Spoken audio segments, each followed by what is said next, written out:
À l'heure où l'Organisation des Nations Unies, notre dispositif pensé et conçu pour le maintien de la paix et de la concorde dans l'humanité, ouvre la 80e session ordinaire de son Assemblée générale, la République démocratique du Congo, mon pays, a souhaité porter dans ce cadre la voix d'un peuple meurtri qui réclame vérité et justice. À l'instar de celui organisé à Genève, l'événement parallèle de ce jour se veut être un espace de parole utile pour éclairer les consciences et mobiliser les bonnes volontés éprises de justice et d'humanité et engager contre tout déni de ces valeurs fondamentales. Il est indéniable que depuis plus de 3 décennies, et ce ne serait jamais trop de le rappeler à chaque occasion, à chaque conscience, nos populations payent un tribut humain insoutenable.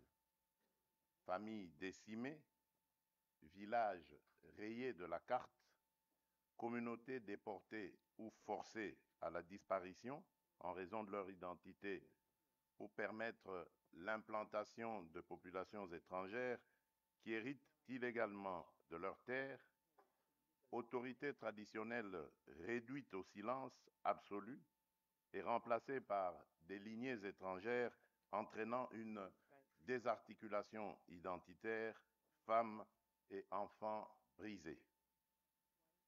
Ces crimes planifiés et systématiques dans leur modus operandi relèvent pour certains actes de la logique et de l'intention génocidaire. Trop souvent, ces tragédies ont été minimisées, relativisées, parfois niées. Nous sommes ici pour briser ce silence, lever le voile et appeler solennellement à la reconnaissance internationale des génocides perpétrés sur le territoire congolais, condition d'une justice qui répare et d'une paix qui dure. Notre plaidoyer se fonde sur des assises juridiques incontestables et sur un corpus de rapports concordants, nationaux et internationaux, qui documentent l'ampleur, la systématicité et l'intention criminelle de ces atrocités. Il ne s'agit pas d'émotion, mais de droit. Pas d'accusation gratuite, mais d'établissement rigoureux des faits. Le débat que nous proposons s'organise autour de 3 axes très concrets. Le premier, c'est cartographier les faits à caractère génocidaire commis en République démocratique du Congo au cours des 30 dernières années. Le second s'agit d'établir l'existence de génocides perpétrés sur notre sol à l'aune des critères reconnus par le droit international. Et le troisième, c'est de mettre en place une architecture de justice transitionnelle adaptée à nos réalités, garantissant vérité, poursuite et réparation. Pourquoi maintenant? Parce que notre génération a la responsabilité de rompre le cycle déni, impunité, récidive. Parce que la prévention exige d'abord la nomination des crimes et la reconnaissance des victimes. Parce que la stabilité de toute une région dépend de la capacité à dire le vrai, à juger le criminel, à réparer l'irréparable et à garantir la non-répétition. À cet égard, nous réaffirmons notre ancrage dans la Convention pour la prévention et la répression du crime de génocide du 9 décembre 1948 et dans l'ensemble des instruments pertinents du droit international. Notre démarche est conforme à ces principes. Elle vise la vérité, Elle exige la justice et elle appelle à la réparation. Mesdames et messieurs, notre appel s'adresse à chacun des acteurs ici présents. Aux États, appuyer l'établissement d'un mécanisme international robuste de vérité et de qualification juridique des crimes, assorti de capacités d'enquête, de préservation des preuves et de coopération judiciaire. Aux organes des Nations Unies et aux organisations régionales, conjuguez vos efforts pour garantir la protection des civils aujourd'hui, la justice pour les victimes hier et des garanties crédibles de non-répétition demain. Aux institutions de justice, nationales, régionales, internationales, faites prévaloir la compétence et la complémentarité afin que nulle zone grise ne subsiste pour l'impunité. Et enfin, à la société civile, aux survivants et aux chercheurs, votre travail de documentation, de mémoire et d'accompagnement est la clé qui ouvre la porte de la reconnaissance et de la réparation. Nous vous rendons hommage. Ce combat n'est dirigé contre aucune communauté. Il est mené pour l'humanité. Reconnaître un génocide, c'est protéger l'avenir en refusant l'oubli et le relativisme. C'est aussi accepter que la paix ne se décrète pas. Elle se bâtit sur la vérité et la justice dans l'esprit de la réconciliation, avec des mesures concrètes de réparation, de mémoire et de réintégration des victimes dans la vie sociale. En ma qualité de président de la République démocratique du Congo, je prends l'engagement de soutenir toutes les démarches sérieuses et crédibles visant à la reconnaissance des génocides commis sur notre territoire, à l'établissement des responsabilités et à la garantie pour les victimes de leur droit à la vérité, à la justice et à la réparation. Notre main reste tendue pour le travail commun. Notre détermination demeure entière. Je forme le vœu, à la suite de Genève, que de New York s'élève une voix claire afin de ne pas oublier, ne jamais répéter, commencer à guérir. Que cette triple exigence irrigue l'action des institutions, inspire la coopération internationale et honore la mémoire de celles et ceux qui ne sont plus de ce monde et qui n'ont jamais que trop longtemps souffert de l'oubli ainsi que de l'indifférence. Je vous remercie.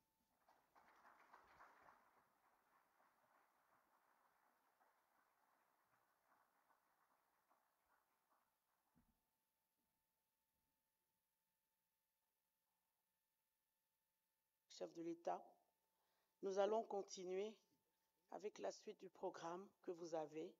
Sur le programme, dans les déclarations inaugurales, nous avons 4 présentateurs. Nous sommes désolés de vous informer qu'il y a 2 personnes qui ne sont pas là. Il y a le professeur Monsieur Chaloka et Eric Adams, qui est le maire de New York. Nous allons, sans plus tarder, je vais inviter Madame Pramila Patten, la représentante spéciale des Nations Unies sur les violences sexuelles liées au conflit, qui va nous parler des violences sexuelles liées au conflit et construction d'une paix durable en RDC. Madame.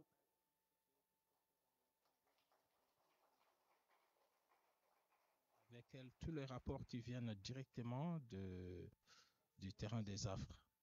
Président de la République, distinguée Première Dame, distingués participants, c'est avec une profonde émotion et un sentiment de responsabilité que je prends la parole aujourd'hui. Le 5 septembre, à l'issue de ces travaux entre mars et août 2025, la mission d'établissement des faits du Haut-Commissariat des Nations Unies sur la situation dans les provinces du Nord et Sud Kivu a rendu son rapport. et il a établi que les violences sexuelles ont atteint un niveau d'une ampleur sans précédent, tant dans leur nombre que dans leur nature, par les groupes armés et dans une totale impunité. Les violences sexuelles ont eu lieu principalement sous forme de viols collectifs. Les cas impliquant des enfants ont triplé en un mois.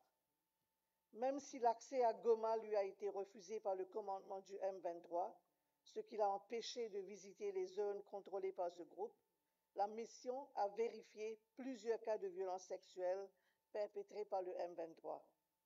Des victimes violées ou violées collectivement chez elles avec leur mère, fille ou sœur.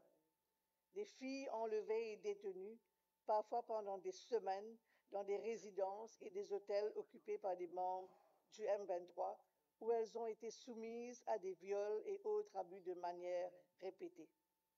Des viols collectifs des femmes, des hommes, des garçons et des personnes LGBT dans des résidences privées et centres de détention improvisés du M23, ou encore des viols correctifs.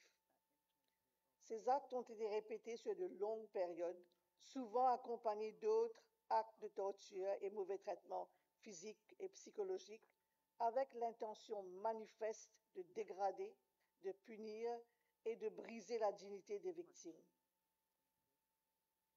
Le dernier rapport annuel du secrétaire général pour la période janvier à décembre 2024 et préparé par mon bureau a aussi confirmé que les groupes armés ont utilisé la violence sexuelle comme tactique pour affirmer leur contrôle sur le territoire et les ressources naturelles.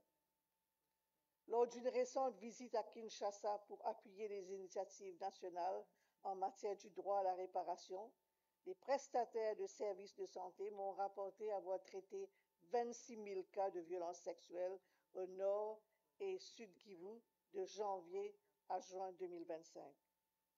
Excellences, Mesdames et Messieurs, cette réalité poignante exige une action urgente et déterminée. Avec tout ce cycle infernal de violence, il importe de poser quelques questions. Que pouvons-nous dire à ces multiples survivantes qui se voient refuser l'accès aux cliniques en raison d'un manque de soins de base et de rupture totale de PEPKIT? Alors que les besoins augmentent, le financement de l'aide vitale est réduit, ce qui met le secteur humanitaire à rude épreuve. Pouvons-nous rester insensibles, sachant que depuis le premier trimestre de cette année, un enfant est violé chaque demi-heure? On se demande pourquoi une telle indifférence. Comment pouvons-nous accepter que les femmes et les filles, souvent déplacées et plusieurs fois, aient à se prostituer pour survivre en vue de l'insécurité alimentaire aiguë? Peut-on oublier ou ignorer cette nuit d'horreur du 27 janvier 2025, où lors de l'attaque de la ville de Goma par les M23, 160 femmes ont été violées par les prisonniers hommes, puis laissées en proie aux flammes, brûlées vives dans leurs cellules de la prison de Musanze en toute impunité. On parle de survivantes, mais on oublie que nombreuses sont celles qui ne survivent pas. Des cas de femmes tuées après un viol avec une cruauté incompréhensible ont aussi été recensés. Je voudrais saluer le gouvernement qui, face à tous ces défis, continue d'amplifier ses efforts et a récemment actualisé les plans d'action nationaux des FARDC et de la PNC sur la lutte contre les violences sexuelles. Ces efforts viennent s'ajouter au travail important de la justice militaire et les initiatives nationales des réparations aux survivantes des violences sexuelles. Hélas, les cycles des violences à répétition fragilisent ces efforts, sinon les réduisent à néant. Excellences, la manière dont nous affrontons cette crise est le véritable test de notre détermination. Nous ne pouvons pas nous contenter de prononcer des paroles de condamnation, alors que les survivantes manquent de soutien pour continuer leur vie. Des milliers sont privés d'accès aux soins médicaux, aux soins psychosociaux, au logement et aux recours juridiques. Elles paient le prix de l'impunité. Elles méritent plus que des promesses. Elles méritent protection, assistance, justice et réparation, et un avenir sans peur. Pour qu'elles puissent avoir la paix et la tranquillité d'esprit, des services rapides et adaptés doivent les atteindre rapidement et à grande échelle. Il est urgent d'accélérer le paiement des réparations aux survivants et de les associer à ce processus. La justice transitionnelle doit aussi se développer en complémentarité avec la justice pénale, dont les mérites sont indéniables, et doit inclure des mécanismes de recherche de la vérité, de préservation de la mémoire, ainsi que de prévention et de la répétition de tous les crimes, y compris les violences sexuelles liées au conflit. Mon bureau, à travers l'équipe d'experts, demeure pleinement engagé à poursuivre son travail aux côtés des autorités judiciaires et des acteurs de la chaîne pénale. Mesdames et messieurs, la route vers une paix durable en RDC passe inévitablement par l'éradication des violences sexuelles liées au conflit. Nous devons agir ensemble avec détermination et passion et compassion pour réparer les tissus déchirés par la guerre et construire un avenir où chaque Congolaise et chaque Congolais peut vivre en paix et en dignité. J'appelle au respect sans faille des efforts régionaux et internationaux de paix, y compris ceux entrepris à Washington et à Doha. L'appui de la communauté internationale, y compris l'appel urgent et répété de protéger les civils, notamment contre les violences sexuelles, telles que rappelées dans les mandats successifs de la MONUSCO, doit être maintenu. Nous devons faire taire les armes et amplifier la voix des femmes.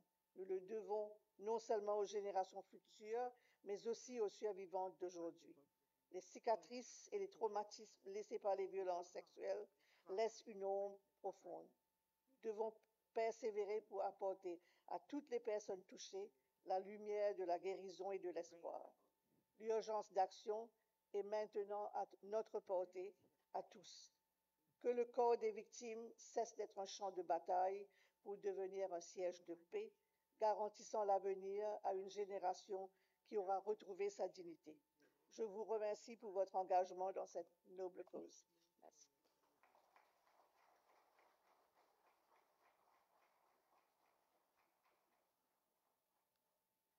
Merci, Madame Patton. Je vais maintenant inviter Madame Ida Sawyer, directrice de la division crise, conflit et armes à Human Rights Watch, qui va nous parler de la prévention du génocide en RDC, vue des acteurs associatifs, un appel des victimes à la vérité, à la justice et à la responsabilité. Je vais également appeler le technicien parce que je crois qu'il doit remonter le micro. Oui, s'il vous plaît, madame.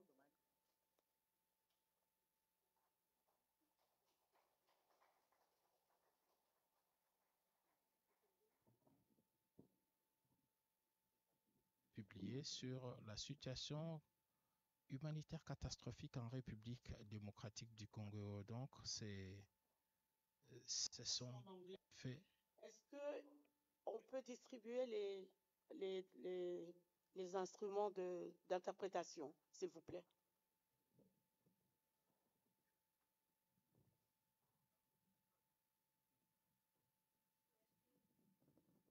Merci Madame Kabamba et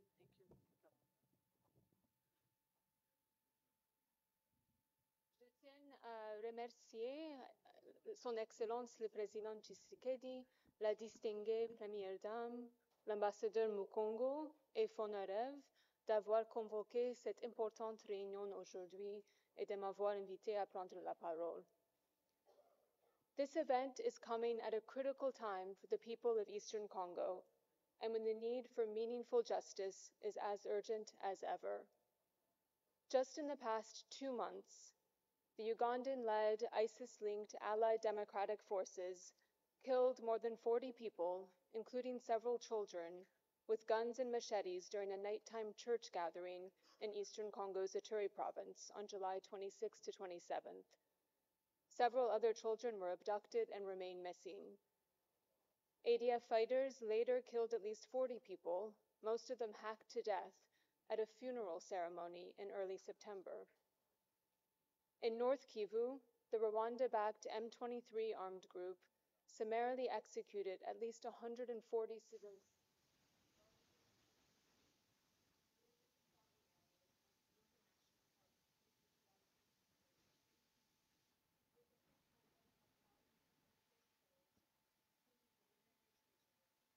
thrown into the Rutshuru River.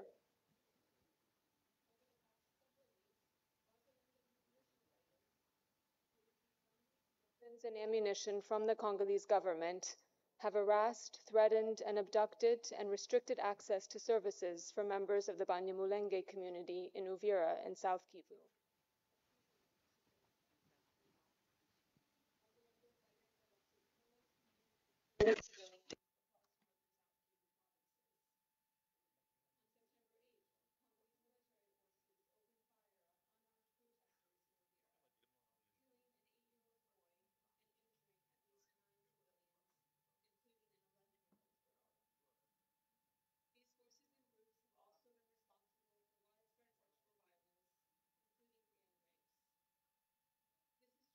Small sample of what we at Human Rights Watch and others have documented recently.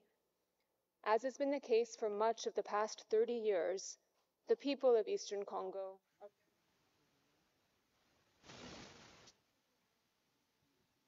often with little clarity on who is responsible for their safety. Over 6 million people have been forced to flee their homes and are currently displaced. Many children are out of school, while women and girls face a near constant risk of sexual violence and often do not have access to emergency medical care. Despite the abundantly fertile land, Congo has one of the world's most severe food insecurity crises due to the conflict, with over 3 million people in Eastern Congo in the emergency phase of hunger. And while many local organizations are doing heroic work to try to protect and care for their most vulnerable, international funding cuts have had devastating impacts on people's access to desperately needed humanitarian aid, with only 15% of the humanitarian response plan currently funded. The M23's capture of Goma and Bukavu at the beginning of the year and its control over large parts of North and South Kivu have significantly hampered the delivery of humanitarian aid.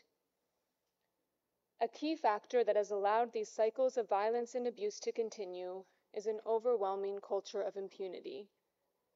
Despite extensive documentation efforts, including the 2010 mapping report detailing serious crimes committed across Congo between 1993 and 2003, the involvement of the International Criminal Court, prosecutions by Congolese military courts, and commitments by President Tshisekedi and Kabila before him to prioritize justice, these efforts have all fallen short. La prosecution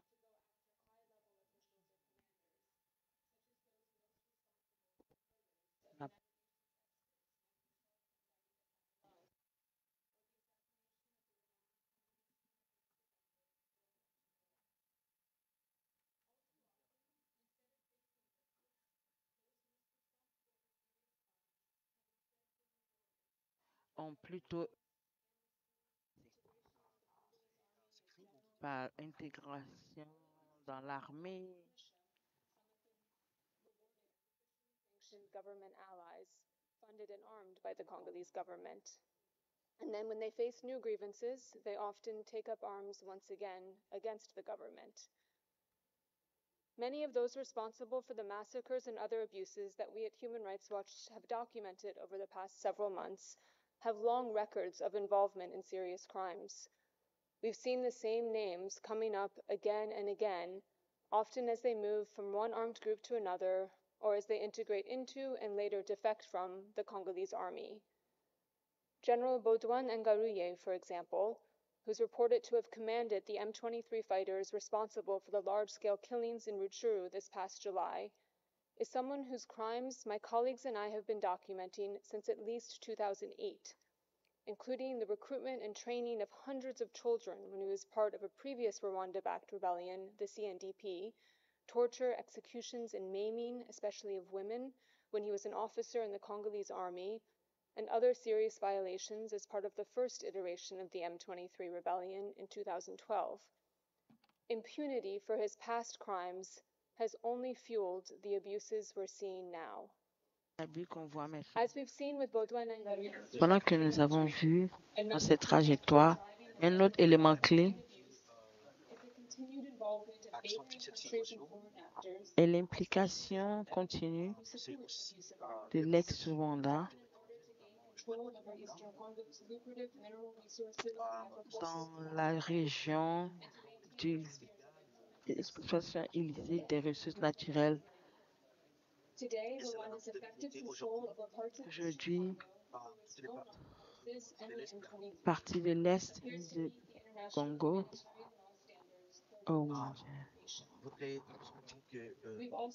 voudrait que le Congo puisse être restauré.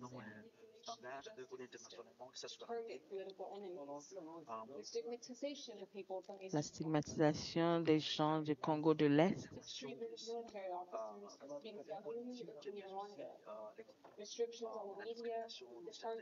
restriction des médias, les journalistes activistes, l'utilisation par l'intellect, les concerns du manque de crédibilité, le changement de la Constitution. Tous ces facteurs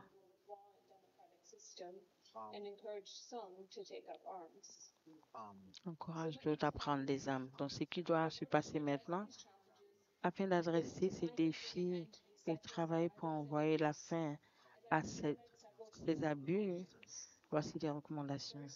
Premièrement, que le Rwanda arrête immédiatement son soutien au M26 et aussi que le gouvernement aussi arrête de supporter les groupes de jeunes, incluant les Rezonado et les FDN. Aussi ceux-là qui supportent les différents éléments de paix. Le gouvernement congolais doit contrairement mettre en place des mécanismes de soutien, pouvoir arrêter de faire face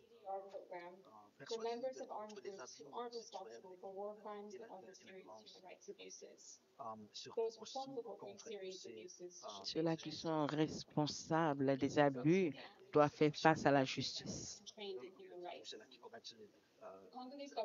Le gouvernement congolais doit aussi s'assurer que les armées de force protègent les civils et aident à protéger tous les accès des biens.